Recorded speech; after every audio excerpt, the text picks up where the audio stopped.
ហ៊ានជួមុខខ្វះទឹកប្រើប្រាស់ក្នុងរដូវក្តៅទាហានខ្មែរដែលកំពុងឈរជើងតាមព្រំដែនក្នុងតំបន់មួយចំនួនត្អូញត្អែពីការខ្វះខាតទឹកប្រើប្រាស់នៅក្នុងរដូវប្រាំងដោយនៅតំបន់ខ្លះប្រភពទឹកបានរីងស្ងួតនិងត្រូវដឹកជញ្ជូនទឹកពីតំបន់ផ្សេងៗមកផ្គត់ផ្គង់បញ្ហានេះបានរំខានដល់ការអនុវត្តទូនីតិការពារព្រំដែននិងធ្វើឲ្យប៉ះពាល់ដល់សុខភាពរបស់យោធាជួមុខភាពហួតហែងនៅក្នុងរដូវប្រាំងឆ្នាំនេះកំពុងបង្កការលំបាកដល់យោធិនខ្មែរ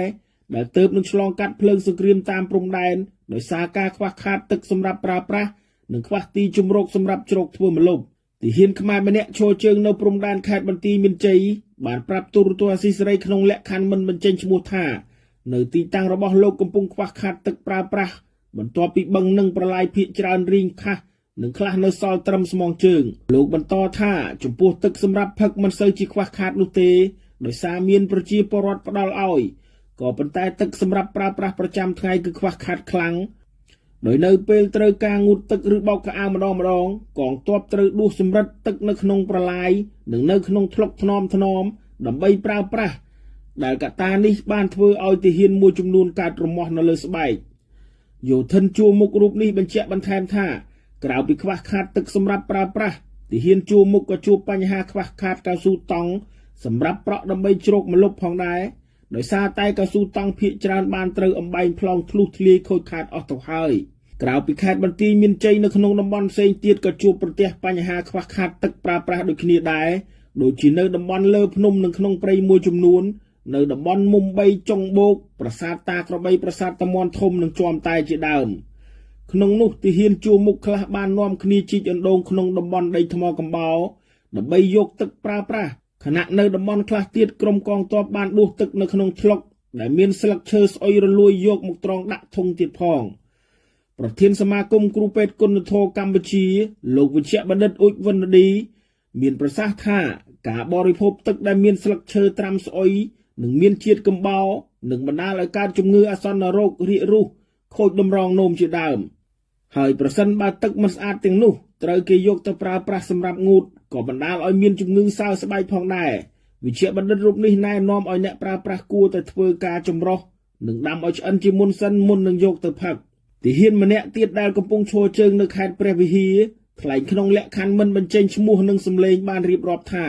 ប្រភពទឹកដែលមាននៅលើភ្នំរីស្ងួតអស់ហើយដើម្បីបានទឹកប្រើប្រាស់ក្រុមរបស់លោកត្រូវទៅរកអូដែលមានទឹកនិងដួសយកមកច្រកក្នុងប៊ីដុងចំណុះ20លីត្រហើយដឹកយកទៅជំរុំ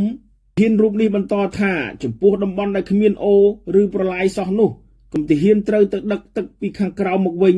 ដោយដឹកតាមស៊ីទែនសណ្ដោងជាមួយនឹងរមាក់ឬម៉ូតូកញ្ចាស់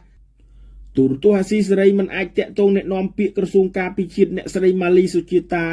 ដើម្បីសុំការបកស្រាយជុំវិញបញ្ហានេះបានទេនៅថ្ងៃទី17ខែកុម្ភៈពាក់ព័ន្ធរឿងនេះប្រមុខដឹកនាំស្ថាប័នអធិបតេយ្យជាតិព្រំដែននិងអន្តរប្រវេសន៍នៃរដ្ឋាភិបាលកម្ពុជាឯករាជ្យ$23លោកអ៊ុំសំអានជំរុញឲ្យរដ្ឋាភិបាលគិតគូរពីសុខុមាលភាពនិងការរស់នៅរបស់ទាហានជួមុខដោយមិនត្រូវបណ្ដាលឲ្យពួកគេ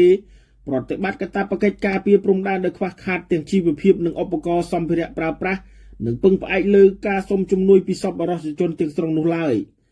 ស្ថានភាពកងទ័ពដែលកំពុងឈរជើងនៅតំបន់ជួមុខបច្ចុប្បន្នក្រៅពីខ្វះខាតទឹកប្រើប្រាស់និងការហូបចុកពួកគាត់ត្រូវធ្វើការងារដោយប្រើកម្លាំងដូចជាជីកលេនដ្ឋានដោយដៃនិងជញ្ជូនសម្ភារៈដោយស្មើជើងជាដើមការលំបាកនិងភាពខ្វះខាតក្នុងការបំពេញតួនាទីបូករួមទាំងការនឹករលឹកគ្រួសារនៅឯស្រុកផងនោះបានបណ្ដាលឲ្យទាហានមួយចំនួនកើតវិបត្តិផ្លូវចិត្តផងដែរ